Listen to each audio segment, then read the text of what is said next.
My name is Katie. I am a Project and Communications Officer for the Lord Mayor's Appeal, so I work across our campaigns, one of which is a campaign to end the stigma around mental health called This Is Me. We work with businesses to support them to create mentally healthy workplaces.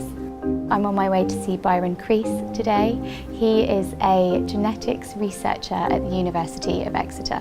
So I'm interested in depression and psychosis and Alzheimer's disease, and how we can use genetic approaches to understand the relationship between those symptoms and mental health conditions earlier in life. So what I hope to learn from Byron today is a little bit more about how genetics can contribute to the conversation about mental health and untangle what that means for people with mental health issues. In return, I really hope I can contribute the kind of challenges that businesses are facing when it comes to talking about mental health. So I'm really looking forward to hearing from Katie about whether people really care about genetics research, whether it's a priority for them. But of course I also really want to learn about the lived experience of having a mental health condition and what strategies are being put in place in the workplace to raise awareness. Katie, thanks for coming in today. It's nice to meet you.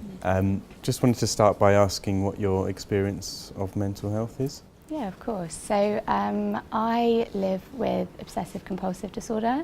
It manifests in lots of different ways, but one of the main ones for me is the numbers 2 and 5. So they are really annoying and really important. They kind of govern what I eat, how many times I do things. If I'm going to have grapes, I'm going to have 2 or 5 or 10 or 15 or 20 or 25 or nothing. I try and actively not do them, but then that induces anxiety and stress, and I think a lot of OCD is actually rooted in responsibility.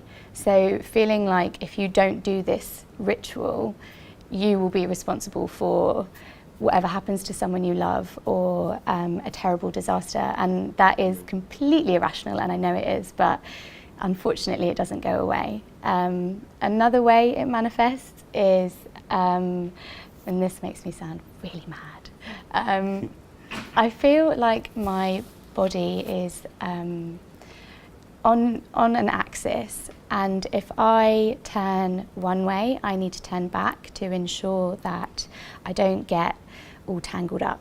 I have a certain way that I travel through my building at work, and there's some doors I have to go through backwards because I'll have shifted my body in the wrong direction.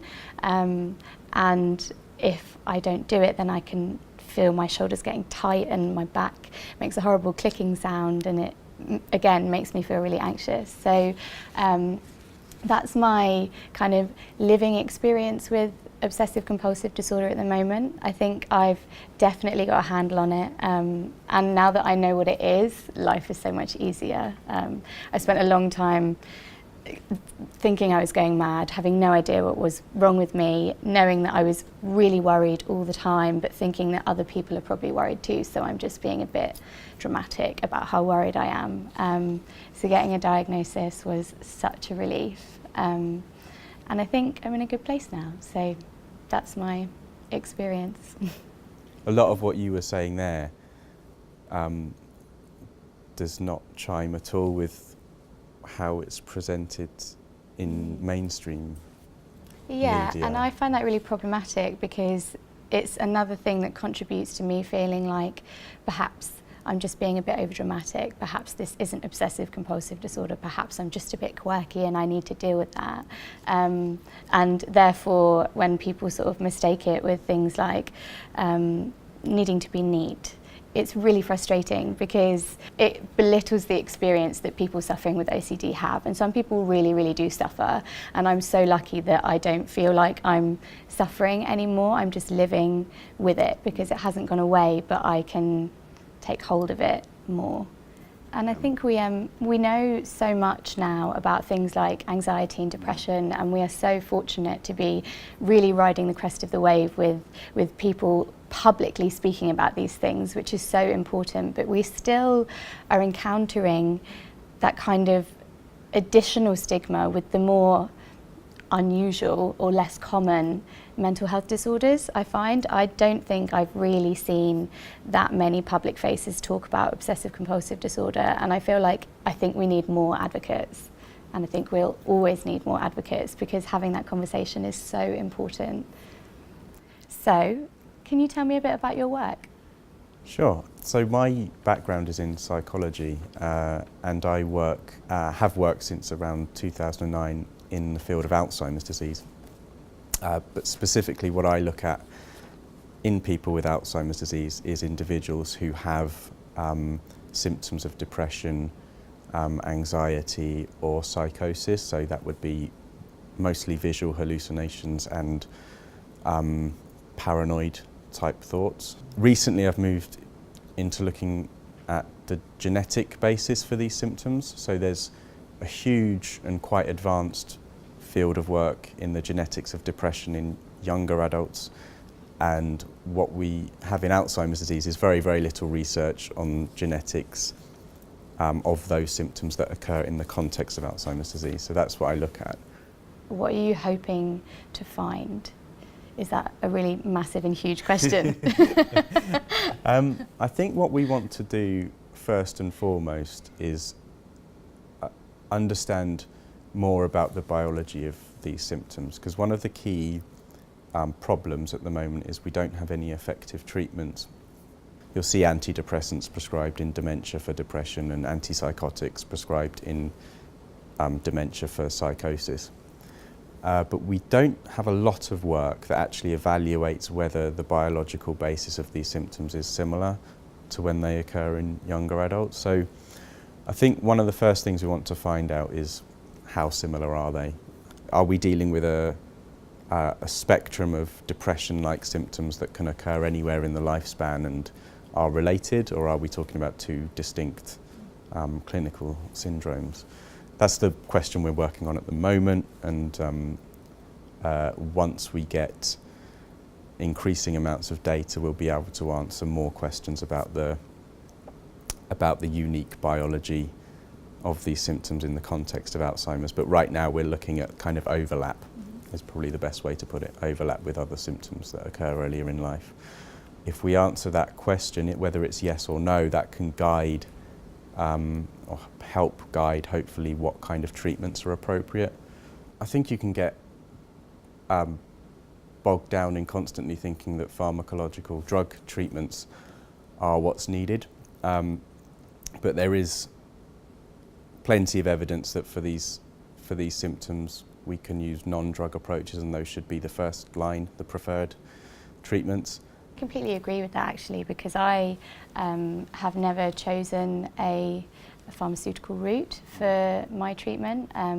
I have found that every pill I've ever had I've disagreed with in some way, so I didn't want to try antidepressants or anything that was offered to me, so I decided to go down the other route of having therapy and trying cognitive behaviour therapy and talking to someone, and all of these things, I think at the time when I was 15 and I didn't want to talk to anyone, were the wrong thing for me, but actually it was the right thing for the doctor to listen and say, well, no, you don't have to take this route, there's this option too. And I think that's a great, that's to the doctor's credit, that they have so many options at their disposal.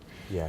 So let's say you do find a gene for something like depression, anxiety, obsessive compulsive disorder, psychosis. What do you think this means? How do you think this information could be used? There won't be a sort of a single gene that causes these symptoms. I think all the mental health conditions that have been genetically studied tend to be what we call polygenic in nature, which means the risk is attributed to many genes that are spread across your genome, and each of those contributes a small amount of risk of having that condition. So with depression, for example, we will all, to a greater or lesser extent, carry some genetic risk for depression. If we do a genetic study and we find there's a region of the genome that comes out as associated with depression, we can look where that region is. Is it nearby a gene that is of biological significance? Does the variant in that gene that we're seeing as associated? Is it involved in switching on and off genes, for example?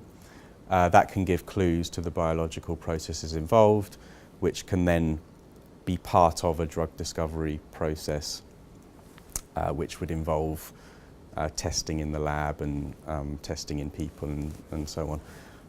So that process takes quite a lot of time, but there is evidence that rooting your drug discovery process in genetic data can increase the efficiency of drug discovery. The other angle would be using genetic data to predict who might get a condition or whether the condition's going to be amenable to treatment response. That's an active area of research, and the problem at the moment with that is that is sample size. You tend to need very, very large sample sizes to generate the predictive models that, or to generate the genetic data that would be useful in predictive models, basically. Do you see it as that being a good outcome, a genetic test for something? I think in the work that we do, working with businesses to support them to end the stigma around mental health in the workplace, we try and present the issue to them from three angles. So the first angle is always, here's the business case. If you have got a mentally healthy workplace, you are going to make more money, have happier people. All of these great things that businesses strive to have are products of mentally healthy workplaces. If that's not enough for them, we say, look, here's an organisation that's done it and done it well, and they're still thriving, and here's the money that they've made and the figures that they've got and all of these, great stats that show that it does work, so please give it a go. And if that's still not enough, we also share a personal story. So we get someone who is willing to share their story, and we put them on a platform and they share how it has impacted their lives. We're greedy in our mission. We want every single organisation in the UK to be on board. We want them to try and end the stigma and create mentally healthy workplaces so that their staff are happy, and so that their staff are thriving, and so that their businesses thrive. But we come into so many obstacles on the way that if we had, I suppose, more scientific evidence to say, this is what it means, then I think, I don't know, maybe we could just be a bit more forceful with what we're saying. I mean, your employer is responsible for you every day that you're there, and your employer would make a reasonable adjustment if you broke your arm. So why shouldn't they make a reasonable adjustment if you are somebody that has panic attacks?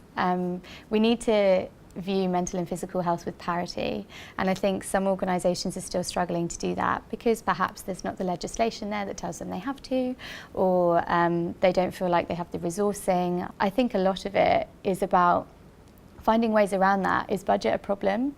Okay, well, it shouldn't be, but let's work out how to do something about mental health with no budget.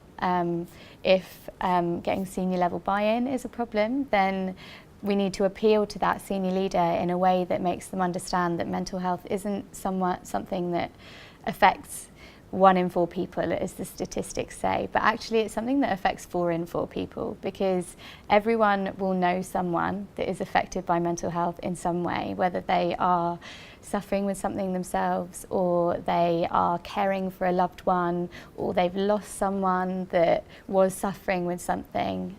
We need to work together as businesses rather than relying on legislation to do something for us. We can do so much good if we work together. So we need to utilise those tools better, more effectively, more comms, more engagement, more linking the organisations that need that extra help, I suppose. What impact do you think your research can have? I think in the future, what I'd like to be able to say is that we've used genomic data to answer the question of how biologically similar are psychosis in Alzheimer's disease, depression in Alzheimer's disease, to schizophrenia and major depressive disorder that occur in younger adults. If we answer that question, we can then be guided in the appropriate treatment of those symptoms in Alzheimer's disease. And so I think it is about, it's about improving improving awareness and improving treatments for sure. Byron, it's been great to meet you. Thank you so much for your time and your expertise this morning. Thanks, Katie. It's been great to meet you as well. Nice to talk to you, and I wish you all the best with your work. Thank you. You too.